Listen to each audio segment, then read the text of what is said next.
Hello friends, ఈరోజు ownership review తీసుకొచ్చిన మీకోసం వ్యాగనార్ లేటెస్ట్ జనరేషన్ మోడల్. ఈ కార్ని చూస్తుంటే చాలామంది రోస్ట్ చేస్తుంటారు, టీజ్ చేస్తుంటారు. బట్ ఇప్పటికీ మారుతి వాళ్ళ కార్స్లో హైయెస్ట్ సెల్లింగ్ కార్ వ్యాగనార్గానే ఉంటుంది. వ్యాగనారే ఉంది ఫస్ట్ నుంచి కూడా ఇప్పటివరకు కూడా. అండ్ ఈ కార్ని చాలామంది చాలా పెద్ద పెద్ద కార్స్తో కంపేర్ చేస్తుంటారు. లైక్ స్కార్పియో ఎన్ కానీ వాల్వో కానీ. దానికి మెయిన్ రీజన్ వెనకలు వచ్చే దీని యొక్క టెయిల్ ల్యాంప్స్ డిజైన్. సో దాని గురించి కూడా మాట్లాడదాము. అండ్ ఇంకో విషయం చెప్పడం మర్చిపోయాను, మా ఫ్యామిలీలో ఫస్ట్ కార్ కూడా వ్యాగనారే. నేను ఫస్ట్ స్టీరింగ్ పట్టుకుంది కూడా వ్యాగనార్ నుంచే, కాబట్టి ఇది నాకు ఎంతో స్పెషల్ రివ్యూగా ఉంటుంది. సో ఈ కార్ని 2025లో పర్చేస్ చేయొచ్చా లేదని డైరెక్ట్ ఓనర్ ద్వారానే తెలుసుకుందాము. Hello bro. హాయ్. మీ పేరు చెప్పారు ఒకసారి? నవీన్ కుమార్. ఓకే, మీరు ఏం చేస్తుంటారు? నేను సాఫ్ట్వేర్ ఎంప్లాయీ. ఓకే, ఎప్పుడు తీసుకున్నారు వెహికల్ ఇది?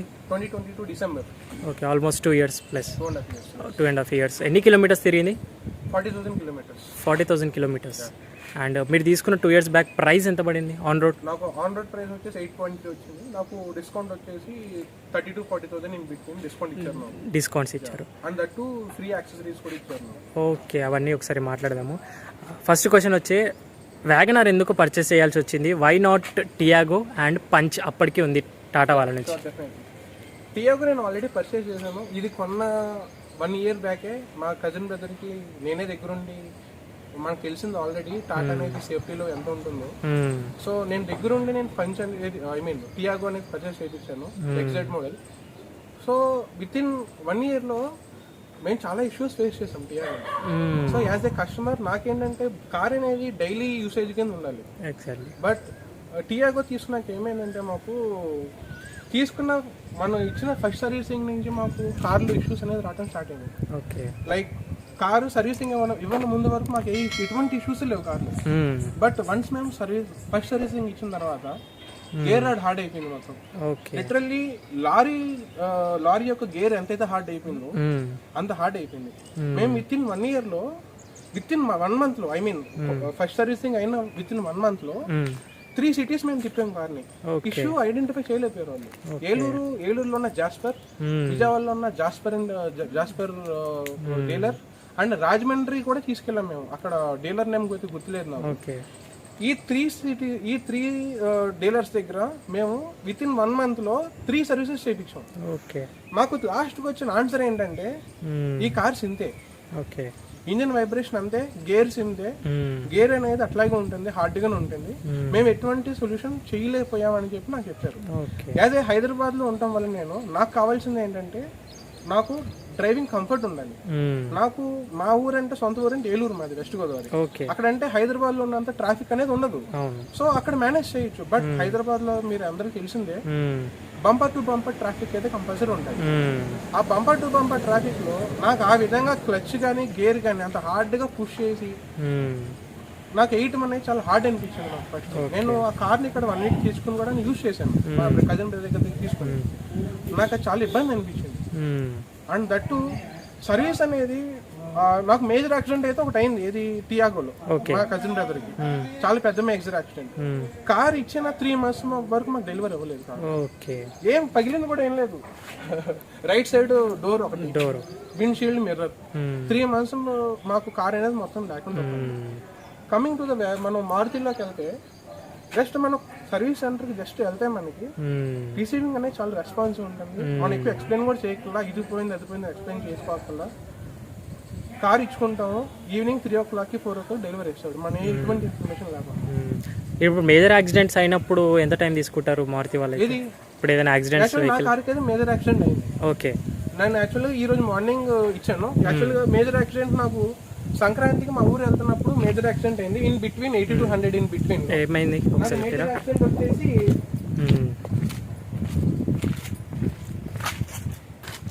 బ్యాక్ నుంచి వచ్చేసి నాకు ఎర్టిగా ఇన్నోవా 2 డాష్ ఇచ్చింది. సో నాకు మేజర్ యాక్సిడెంట్ అయింది. With in 80 to 100 in between speed లో. నాకు ఏదైతే మనకి బ్యాక్ డోర్ ఉందో ఇది డ్యామేజ్ అయింది, ఇది సైడ్ డ్యామేజ్ అయింది, ఇది డ్యామేజ్ అయిపోయింది. మీరు అనుకోవచ్చు ఎప్పటి వరకు ఇచ్చుంటారు అనుకుంటారు. నాకు ఇంత మేజర్ యాక్సిడెంట్ కి ఒక 1 వీక్ 1 వీక్ మార్నింగ్ ఇచ్చాను, next day morning evening 6 o'clock నాకు డెలివరీ చేస్తారు. అంత మేజర్ యాక్సిడెంట్ కూడా? యాక్సిడెంట్. మీ కాంటాక్ట్ ఫోటోస్ కూడా ఉన్నాయి నా దగ్గర. ఓకే. విత్ ఇన్ 2 days లో నాకు డెలివరీ చేశారు కారు. సో టాటా వాళ్ళ సర్వీస్ కి దీనికి మీరు కంపేర్ చేస్తే ఇది చాలా బెటర్. సర్వీస్ అనేది ఇప్పుడు యాజ్ ఐటీ ఎంప్లాయీ కింద నాకు టైం ఉండదు. ప్రతిసారి టాటా వాళ్ళు ఏంటంటే రిక్వెస్ట్ చేసిన వాళ్ళు బదులు అడుగులేము కదా బేసిక్ గా. నేను అందుకని నేను ఆ సర్వీస్ ఇప్పుడు నేను ఇదైతే నేను పర్ఫెక్ట్ గా చెప్పేస్తాను, హైవేకి అయితే పనికిరాదు. నాకు సిటీ కోసం కొనుక్కున్నాను ఇది. నా మేజర్ రన్నింగ్ అంతా కూడా సిటీలోనే ఉంటుంది. అవుట్ ఆఫ్ ది సిటీ అంటే నాకు 2 months ఒకసారి కానీ 3 months ఒకసారి కానీ ఏదర్ హైదరాబాద్ టు బెంగళూరు వెళ్తాను, లేదా హైదరాబాద్ టు ఏలూరు కానీ తాడేపల్లిగూడెం కానీ వెళ్తాను. అప్పుడు కొంచెం స్కేరీ అనిపిస్తుంది మీకు ఈ కార్ హైవేలో తీసుకెళ్తే? స్కేరీ అంటే నాకు ఆల్రెడీ నాకంటే మంచి ఎక్స్పీరియన్స్ ఉంది. దీని ముందు నేను గ్రాండ్ ఐటీని యూస్ చేశాను, బీట్ యూస్ చేశాను, సవర్లే బీట్. సో నాకు ఎప్పటి నుంచో కానీ కార్ డ్రైవింగ్ అనేది నాకు ఇంటర్ సెకండ్ ఇయర్ నుంచి నాకు వచ్చి బాగా. సో అంత కాన్ఫిడెన్స్ ఉన్నాను కాబట్టి నేను డ్రైవింగ్ అనేది బాగానే అలవాటు ఉంది కాబట్టి కాన్ఫిడెన్స్ గా నేను తీసుకున్నాను. నేను 80 to 100 క్రూజ్ చేసుకుంటూ వెళ్ళేటోని. But I cannot recommended for the highway driving. Okay. నేనైతే రికమెండ్ చేయను. బాడీ అనేది బాడీ రోలర్ ఉంటుంది. నాకంటే అలవాటు అయిపోయింది కాబట్టి నేనైతే మేనేజ్ చేస్తున్నా తప్ప విత్ ఇన్ ద సిటీ మట్టి రికమెండ్ చేస్తాను. సిటీలో 2-wheeler కంటే కూడా ఇది బెటర్. ఇంకా 2-wheeler కంటే కూడా సిటీలో ఇది చాలా బెటర్. మంచి మైలేజ్ వస్తుంది, నాకు ఎటువంటి ఇష్యూస్ లేవు. నియర్లీ 40,000 kilometers తిరిగా. నాకు ఇప్పటి వరకు ఏ రోజు కూడా 4,500 rupees నాకు సర్వీస్ కావట్లేదు. నాకు 4,300 మించి నాకు ఈ రోజు అవ్వాలి. ఓకే. అన్ని సర్వీసెస్ నియర్లీ 4 to 5 సర్వీసెస్ అయినాయి ఇప్పుడు వరకు 40,000. First servicing free service, second service వచ్చేసి ఇంజిన్ ఆయిల్ చేంజ్ 2,200 తీసుకున్నాడు. థర్డ్ సర్వీస్ వచ్చేసి నాకు 4,200 బ్రేక్ ఆయిల్ ట్రైన్ చేయడం, అన్ని ఇంజిన్ ఆయిల్స్ కానీ బ్రేక్ ఆయిల్స్ కానీ గేర్ ఆయిల్స్ అన్ని చేంజ్ చేయడం 4,300 అయింది. మళ్ళీ ఇప్పుడు 40,000కి ఇవ్వాలి. నాకు తెలుసు 4,000 to 5,000 ఇన్ బిట్వీన్ అవుతుంది. మనకి ఈవెన్ బైక్ సర్వీసింగ్ మనకి నియర్లీ 5,000 6,000 అవుతుంది. 2,000 kilometers తిరుగుతుంది. ఇది 10,000 kilometers ఒక మిడిల్ క్లాస్ కి పర్సన్ కి 1 year కి 4,500 అంటే ఎఫర్డబుల్ అని నాకు అనిపించింది. ద మెయిన్ రీజన్ వచ్చేసి mileage and as well as customer support నాకు ప్రాపర్ గా ఉంటుంది అని చెప్పి నేను తీసుకున్నాను. మీరు చూస్ చేసుకుంది టాప్ ఎండ్ ZX ప్లస్. అయితే దీంట్లో మనకు 1.2 వస్తుంది ఇంజన్. ఇందులో వచ్చి 1.2 ఇంజన్ వస్తుంది. మీకు షిఫ్ట్ లో కానీ బెలినోలో కానీ ఏదైతే ఇంజన్ వచ్చిందో 1.2 engine 4 cylinder 90 PS engine same engine అయితే వస్తుంది. బిలో వేరియంట్స్ లో అయితే 1 liter 3 cylinders వస్తుంది. 3 cylinder వస్తుంది. 65 PS సంథింగ్ 70 PS ఉంటుంది. బట్ ఇది అట్లా కాదు, పికప్ ఎక్కువ ఉంటుంది. షిఫ్ట్ లో బెలినోలో ఏదైతే ఇంజన్ ఉందో సేమ్ ఇంజన్ అయితే ఇందులో మీరు చూడొచ్చు. 4 cylinder ఇంజన్. ఓకే. ఈ 1 రిఫైన్మెంట్ ఉంటుంది.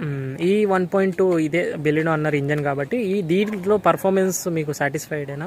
పర్ఫార్మెన్స్ అయితే 100% సాటిస్ఫైడ్. మనం డ్రైవ్ చేయలేక నేను హై స్పీడ్స్ 160 కూడా డ్రైవ్ చేశాను. ఓకే. బెంగళూరు హైవే మీద. సో మీరు టాప్ స్పీడ్ గా క్రూజ్ చేశారు. హైవే మైలేజ్ ఎంత ఇస్తుంది, సిటీ మైలేజ్ ఎంత ఇస్తుంది? ఎగ్జాంపుల్ నేను నా దగ్గర ప్రూఫ్ అయితే ఉంది కార్ లో. నాకు హైవే మైలేజ్ వచ్చి 23 వస్తుంది. With in the city mileage bumper to bumper traffic అయితే 16 to 17 వస్తుంది. Just normal traffic like city signals అవి ఆపుకుంటే నాకు 20 to 21 ఇన్ బిట్వీన్ 22 కూడా వచ్చిన రోజు కూడా ఉన్నాయి. విత్ ప్రూఫ్ తో కూడా ఉన్నాయి. క్లస్టర్ లో ఎంత చూపిస్తుంది ఇప్పుడు? క్లస్టర్ మైలేజ్ 17 వస్తుంది. 17 అది సిటీలో ఇందాక మనం డ్రైవ్ చేసింది అంత. ట్రిప్ టు ట్రిప్ మనం చెక్ చేసుకుంటే ఈ ట్రిప్ నుంచి ఆ ట్రిప్ వరకు ఇంజన్ ఆన్ చేసినప్పటి నుంచి ఆఫ్ చేసిన వరకు ఎంత మైలేజ్ వచ్చిందని చూసుకుంటే 20 to 22 వస్తుంది. Okay. Mileage car. And coming to mainly ఈ కార్లో బ్రేకింగ్ అండ్ ట్రాక్షన్ ఎలా అనిపిస్తుంది మీకు? అంత ఎక్స్పెక్ట్ చేయొద్దు. బ్రేకింగ్ అనేది అంత ఎఫెక్టివ్ గా ఉండదు. వేరే కార్స్ ఉన్నట్టు హుండైలో ఉన్నట్టు కానీ అదర్ కార్స్ ఉన్నట్టు కానీ బ్రేకింగ్ అంత ఎఫెక్టివ్ గా ఉండదు. బట్ నేనైతే హై స్పీడ్స్ అయితే రికమెండ్ చేయను. ఈ కార్ ఏంటంటే జస్ట్ ఫ్యామిలీతో ఎండకి ఎండకుండా వర్షానికి తడవకుండా మన నీడ్స్ ని ఫుల్ఫిల్ చేసుకుంటే కదా పనికి వస్తుంది. కానీ ఈ కార్ తీసుకుని నేను రేసింగ్ చేస్తాను, డ్రాగ్ రేస్ చేస్తాను, డ్రిఫ్ట్ వేస్తానంటే మనకి I cannot recommend. And coming to ఈ టైర్స్ ఏవైతే ఉన్నాయో ఈ 14 inches వీల్స్ 14 inches వీల్స్ మీరు కాన్ఫిడెంట్ గానే ఉంటారా? కాన్ఫిడెంట్ గానే ఉంది. నాకు 80 వరకు confident. Above 80 I cannot say I am confident. And ఇప్పటి వరకు ఏమన్నా ఇష్యూస్ ఫేస్ చేశారా ఈ కార్ ద్వారా? సింగిల్ ఇష్యూ లేదు బ్రో. ఇష్యూ అంటే నేను ఒక ఇష్యూ ఫేస్ చేసింది లేదు. నేను తీసుకుంది ఏలూరులో. బట్ నేను ఏ సర్వీస్ సెంటర్కి వెళ్ళినా వాళ్ళు నన్ను 5 minutes కన్నా ఇక్కడ కూర్చోబెట్టరు. కార్ తీసుకుంటారు, వెళ్ళిపోమంటారు. ఈవినింగ్ 3 to 4 కాల్ చేస్తారు, తీసుకొచ్చేయమంటారని అడుగుతారు, లేదా మీరు వస్తారని అడుగుతారు. ఇదే తప్ప ఇది చెయ్యి, అది చెయ్యి, ఇది బాగాలేదు, ఇది సౌండ్ వస్తుంది అని చెప్పాల్సిన అవసరం కూడా లేదు. కంప్లీట్ గా వాళ్ళ సర్వీస్ వాళ్ళు కంప్లీట్ గా చేసి పంపిస్తారు నాకు. యాజ్ మిడిల్ క్లాస్ ఎంప్లాయీ కింద సాఫ్ట్వేర్ గా నాకు ఏంటంటే టైం కూడా ఉండదు. ఇప్పుడు వాళ్ళు వెళ్ళి బతులు ఆడుకుని నాకు ఇది ఉంది అది ఉంది చెప్పడానికి. నాకు ఎందుకని నాకు బెస్ట్ నాకు ఏమనిపించింది. అండ్ గ్రౌండ్ క్లియరెన్స్ ఇందాక మనం చూసింది ఎంత వచ్చింది? 170 గ్రౌండ్ క్లియరెన్స్ వస్తుంది. 170 గ్రౌండ్ క్లియరెన్స్ ప్లస్ కాబట్టి 170 వస్తుంది. దీనికన్నా బిలో మోడల్ వెళ్తే మీకు 165 వస్తుంది. ఓకే, ఈ 170 గ్రౌండ్ క్లియరెన్స్ ఎప్పుడైనా టచ్ అయిందా 5 members కూర్చున్న తర్వాత? నాకైతే అసలు ఎప్పుడు కూడా టచ్ అవునా. ఈవెన్ నేను అనంతగిరికి వెళ్ళాను, అంటే మళ్ళీ నేను మల్లెల తీరం మనకి శ్రీశైలం వెళ్ళాను. అండ్ సమ్ టైమ్స్ రోడ్స్ అనేది బాగోకపోతే పక్కన నాకు పక్కన ఉన్న చిన్న చిన్న రోడ్ ఆఫ్ రోడింగ్ టైప్ లో వెళ్ళినా సరే నాకు ఏ రోజు కూడా తగిలింది కూడా ఏ రోజు. ఓకే, సారీ ట్రైన్ సౌండ్ వస్తుంది, ఏమనుకోద్దు. ఈ కారు తీసుకుంటే మెయిన్ రీజన్ ఏంటంటే 8.3 lakhs లో లైక్ ఎస్యూవీ టైప్ హైట్ కానీ ఎస్యూవీ టైప్ లోపల స్పేషియస్ కానీ ఇవన్నీ నాకు వస్తున్నప్పుడు నేను దీన్ని మిస్ చేసుకోవాలని నేను అనుకున్నాను. నేను తీసుకున్న 3 months లో నేను షిఫ్ట్ కూడా తీసుకున్నాను. ఓకే, 3 months షిఫ్ట్ VXI తీసుకున్నాను. 8.3 అయింది. ఇది తీసుకుంటాక మెయిన్ రీజన్ నేను చూస్ చేసుకుంటాకి లెగ్ సైజ్. నేను వచ్చేసి 5'11" హైట్. నేను ఇందులో కూర్చుంటే ఆరామ్సే కూర్చోండి. ఓకే, నాకు ఎటువంటి కాళ్ళు కానీ తగలదు. ఇన్ కేస్ నాకు ఇంకా రెస్ట్ పొజిషన్ కావాలని చెప్పి నేను ఇంకా వెనక్కి చేసుకుంటే ఇదంతా ఖాళీ ప్లేస్ నాకు. You come to the back side,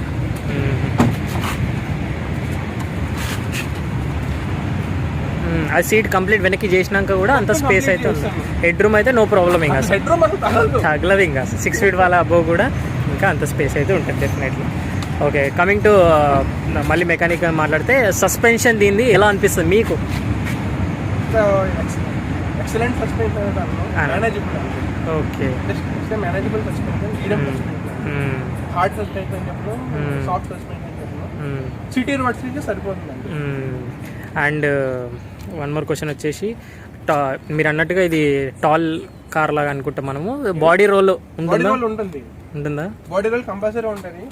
high speeds లో మనం కార్నరింగ్ అనేది చేయకూడదు, కొంచెం స్లో చేసుకోవాలి. మీరు అదర్ బ్రాండ్స్ చేసినట్టు షిఫ్ట్ చేసినట్టు కానీ, వేరే టియాగోస్ చేసినట్టు కానీ, లైక్ అదర్ హ్యాచ్ బ్యాక్స్ చేసినట్టు ఇమీడియట్ తీసుకోకూడదు, స్లో చేసుకోవాలి. అదే చెప్తున్నాను, కొంచెం అలవాటు అవ్వాలి కారు. అండ్ ఈ కార్లో మెయిన్గా NVH లెవెల్స్ రాటిల్ సౌండ్స్ వస్తాయా? NVH లెవెల్స్ లో రాటిల్ సౌండ్స్, అవి రాటిల్ సౌండ్స్ అనేది పెద్దగా నాకు ఏమనిపించలేదు. NVH లెవెల్స్ అంటే క్యాబిన్ లోకి సౌండ్స్ ఎలా? ఎటువంటి సౌండ్స్ లేవు నాకు. రాటిల్ సౌండ్స్ అయితే నాకు టియాగోలో ఎక్కువ వచ్చింది. ఈవెన్ డాష్ బోర్డ్స్ కూడా కదిలిపోతాయి. ఈ 2 years లో ఏమైనా రస్ట్ ఇష్యూస్ చూసారా మీరు వెహికల్? అసలు ఎక్కడ లేదు. ఈవెన్ నేను రస్ట్ కోటింగ్ కూడా వేయలే. అండ్ ఏసీ పర్ఫార్మెన్స్ ఈ కార్లో పర్ఫార్మెన్స్ అనేది సఫిషియెంట్ గా ఉంటుంది. ఎందుకు సఫిషియెంట్ గా ఉంటుంది అంటానంటే, ఈ కార్ తో కంపేర్ చేసుకుని షిఫ్ట్ లో ఏసీ ఎక్కువ వస్తుంది. సో షిఫ్ట్ కి ఏంటంటే ఫ్రంట్ బాయినెట్ అనేది పెద్ద సైజ్ ఉంటుంది కాబట్టి మీకు రేడియేటర్ సైజ్ అనేది పెద్దది వస్తుంది. ఏసీ కెపాసిటీ అనేది ఎక్కువ ఇస్తారు. ఇందులో ఏంటంటే మనం చూసుకుంటే ఫ్రంట్ బాయినెట్ అనేది అంత పెద్దది ఉండదు. ఇంజిన్ అయితే మనకి కంప్లీట్ ఆక్యుపై ఉంటుంది. బట్ రేడియేటర్ అనేది అంత సఫిషియెంట్ స్పేస్ అయితే ఉండదు, స్మాల్ రేడియేటర్ వస్తుంది. సో ఇంజిన్ ఏసీ కెపాసిటీ కూడా కొంచెం కంపేర్ టు షిఫ్ట్ అనేది ఇది కొంచెం తక్కువ ఉంటుంది ఏసీ కెపాసిటీ. ఎస్పెషల్లీ వెనకాల కూర్చున్న వాళ్ళకి ఇంకా ఇబ్బంది అవుతుంది ఈ కార్లో. వెనకాల కూర్చున్న వాళ్ళకి అంటే 2 or 3 లో పెట్టుకుంటే ఒక 5 to 10 minutes కి కూల్ అయితే అవుతుంది. ఇమీడియట్ కూలింగ్ అయితే ఎక్స్పెక్ట్ చేయొద్దు. బట్ సమ్మర్ లో అయితే కొంచెం ఇంపాక్ట్ ఉంటది. 3 or 4 లో పెట్టుకుని ఫుల్ కూలింగ్ టెంపరేచర్ లో పెట్టుకుంటే ఇబ్బంది అనేది అనిపించలేదు. సేఫ్టీ రేటింగ్ వచ్చింది కదా, మీ ఒపీనియన్ ఏంటి దాని మీద? నేను ముందే చెప్పేస్తాను, 1 star రేటింగ్. 1 star రేటింగ్ ఇది. సో మీరు సేఫ్టీ కావాలి, నేను రేసింగ్ చేస్తాను, డ్రాగ్ రేస్ వెళ్తానంటే ఇది ఏదో పనికిరాదు. జస్ట్ ఫ్యామిలీ పర్పస్ కి మన నీడ్స్ ఫుల్ఫిల్ చేయడానికి మాత్రమే పనికొస్తుంది. ఓకే, హెడ్ లైట్స్ త్రో ఎలా ఉంటుంది? ఇందులో ఎలర్జీన్స్ వచ్చాయి కదా, హెడ్ లైట్స్ త్రో పర్లేదు, బాగానే ఉంది. నైట్ టైమ్ లో కూడా ప్రాబ్లం ఏం లేదు. ఓకే, అండ్ మీకు డిస్కౌంట్స్ ఒక 30-40,000 అన్నారు కదా, దాంట్లో మీరు ఏమేమి యాక్సరీస్ ఫ్రీగా ఇచ్చారు అండ్ మీరు ఎక్స్ట్రా ఏం పర్చేస్ చేశారు ఒక్కసారి చెప్పరా? స్పాయిలర్ ఒకటి నాకు ఫ్రీగా ఇచ్చారు. ఓకే, నెక్స్ట్ బ్యాక్ క్యామ్ ఒకటి ఇచ్చారు నాకు. ఓకే, నెక్స్ట్ ఈ రూఫ్ రైల్స్ మళ్ళీ ఎక్స్ట్రా ఇవి రూఫ్ రైల్స్, సీట్ కవర్స్. ఈ రూఫ్ రైల్స్ ఏవైతే ఉన్నాయో నేను ఆఫ్టర్ మార్కెట్ వేయించాను, బయట వేయించాను. ఈ సీట్ కవర్స్ నాకు ఫ్రీగా ఇచ్చారు అంతే, అంతకే మించి నాకు ఏం లేదు. ఎందుకంటే థర్డ్ పార్టీ ఇన్స్టాల్ చేసింది రూఫ్ రైల్స్ ఒకటి, హ్యాండ్ రెస్ట్ ఒకటి. హ్యాండ్ రెస్ట్ రాదు, హ్యాండ్ రెస్ట్ కూడా నేను థర్డ్ పార్టీ వేయించాను, బయట వేయించాను అంతే తప్ప. ఇంకా ఈ రెండు తప్ప నేను అవుట్ సైడ్ నేను ఇంకేమీ చేయలేదు. కార్ ఏదైతే స్టాక్ ఏదైతే వచ్చిందో అలాగే ఉంచాను అన్నమాట. ఓకే. అండ్ ఈ కారు ఫైనల్ క్వశ్చన్, మీరు సజెస్ట్ చేస్తారా? అయితే ఎందుకు సజెస్ట్ చేస్తారు ఒకసారి? అదే ఏంటంటే మన నీడ్స్ ఫుల్ఫిల్ చేయడానికి అయితే తీసుకోవచ్చు. లేదు నేను స్పీడ్ వెళ్తాను, నాకు కంపల్సరీ ఒక కార్తో నేను పోటీ పడి ముందుకెళ్ళిపోతాను అండ్ నెక్స్ట్ కొంచెం కార్ ఎంతూజియాస్టిక్ ఉన్న వాళ్ళు అయితే మట్టి తీసుకోవద్దు, నేను రికమెండ్ చేయను. ఓకే. ఎందుకంటే అంత సేఫ్టీ అయితే కాదు కారు. బట్ నాకంటే అలవాటు అయింది కాబట్టి నేను మేనేజ్ చేస్తున్నా. I'm also car enthusiastic. But car enthusiastic ఉన్న వాళ్ళు మనం వేరే కార్స్ చూస్ చేసుకోవడం బెటర్. బట్ ఇప్పుడున్న సిచ్యువేషన్ లో నా ఫ్యామిలీకి నేను నీడ్స్ ఫుల్ఫిల్ చేయడానికి మాత్రమే తీసుకున్నా కార్ ఇది. అండ్ ఫైనల్లీ ఒకసారి on road price, down payment EMI ఎంత వస్తుంది మనకు వ్యూవర్స్కి ఒకసారి? ఆన్ రోడ్ ప్రైస్ వచ్చేసి నాకు 8.3 lakhs అయింది. అందులో 1 lakh డౌన్ పేమెంట్ కట్టాను. 11,600 రూపీస్ ఈఎంఐ పడుతుంది. 7 years ఈఎంఐ పెట్టాను. ఓకే. సో ఇంతకు మించి అయితే ఇంకేం ప్రాబ్లమ్స్ కానీ ఏ చిన్న ప్రాబ్లం అనేది లేదు నాకు. మెయిన్లీ మారుతి వాళ్ళ సర్వీస్ బాగుంటుంది, సర్వీస్ పర్ఫెక్ట్ సర్వీస్. కార్లో 2 to 3 kilometers కి నాకు సర్వీస్ సెంటర్ కనిపిస్తుంది హైదరాబాద్. అండ్ అది కూడా మంచి సర్వీస్ ఇస్తారు, ఇక్కడ వెళ్ళినా కూడా మంచి సర్వీస్ ఏరినా వాళ్ళ నుంచి. ఓకే. ఒకటే ఏంటంటే కొన్ని మీరు ఏసీ కానివ్వండి, కొంచెం గ్రౌండ్ క్లియరెన్స్, చిన్న చిన్న మీరు ఓకే అనుకున్నట్టయితే డెఫినెట్లీ ఈ కార్ని అయితే సజెస్ట్ చేస్తారని అయితే వీళ్ళైతే చెప్తున్నారు. అవును, ఫొటోస్ కూడా యాడ్ చేస్తాను నేను. మొత్తం అంతా కూడా క్రాష్ అయిపోయింది నాకు. 80 to 100 స్పీడ్ లో బ్యాక్ సైడ్ వచ్చి ఎర్టిగా ఒకటి, ఇన్నోవా 2 డాష్ ఇచ్చినాయి నాకు.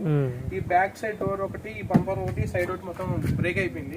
ఇంపాక్ట్ అనేది లోపలికి వచ్చింది. బట్ మేము సీట్ బెల్ట్స్ వేసుకుని ఉన్నాము. సో అందువల్ల ఇన్ కేస్ నేను సీట్ బెల్ట్ వేసుకోకుండా ఉంటే నా హెడ్ గానీ నాకు స్టీరింగ్ తగిలేదు. అండ్ మా వైఫ్ కూడా సీట్ బెల్ట్ వేసుకుని ఉండడం వల్ల మా ఎవరికి ఏం కాదా. సో ఇంపాక్ట్ అవ్వగానే సీట్ బెల్ట్ అనేది మమ్మల్ని స్టాప్ చేసేసింది. బట్ ఇంపాక్ట్ అనేది లెఫ్ట్ హ్యాండ్ తో నేను స్టీరింగ్ పట్టుకున్నాను కాబట్టి ఇంపాక్ట్ అనేది హ్యాండ్ కి వచ్చింది. ఒక 1 week బ్యాండేజ్ అయితే వేసుకున్నాను నేను. ఇంపాక్ట్ అయితే లోపలికి వచ్చేసింది. బట్ లోపల అయితే ఎవరికి ఏం కాలేదు. బ్యాక్ సైడ్ అయితే మళ్ళీ బ్రేక్ అయిపోయింది. సో ఇది డెఫినెట్లీ సేఫ్టీ వైజ్గా అయితే సీట్ బెల్ట్స్ వేసుకోండి. అండ్ రైడ్ చేసే వాళ్ళు కూడా స్టాండర్డ్ హెల్మెట్స్ వెయిట్ చేసుకోవడం ప్రతి వీడియో చెప్తాను. ఇలాంటి ఇన్సిడెంట్స్ వింటుంటేనే మనకి అప్పుడు అనిపిస్తుంటుంది సీట్ బెల్ట్స్ మనకి ఎంత ప్రొటెక్ట్ చేస్తాయి, ఎంత సేఫ్టీగా ఉంటాయి అనేది. సో దీంట్లో మనం కొంచెం కన్సిడర్ చేయొచ్చు, చేయొద్దు అనేది మీ ఇష్టం. ఇంకా పాయింట్స్ అయితే చెప్పాను ఓనర్షిప్ రివ్యూలో. మీరు కూడా ఇలాగే మీ ఓనర్షిప్ రివ్యూని షేర్ చేసుకోవాలనుకున్నట్టయితే bikers boy Telugu official insta page ఉంది మనది, అక్కడికి వచ్చి మీరు మెసేజ్ చేయండి. లేదంటే మన వాట్సాప్ నెంబర్ కూడా స్క్రీన్ పైన యాడ్ చేస్తున్నాను. మన టీం వాళ్ళు ఫాలో అప్ అవుతుంటారు. హైదరాబాద్లో ఏ 2-wheeler అయినా 4-wheeler అయినా నేనే మీ వరకు వచ్చి రివ్యూ అనేది తీసుకుంటాను. So thank you so much watching. In the next video drive చేసే వాళ్ళందరూ సీట్ బెల్ట్స్ వెయిట్ చేయండి, రైడ్ చేసే వాళ్ళందరూ స్టాండర్డ్ హెల్మెట్స్ వెయిట్ చేయండి.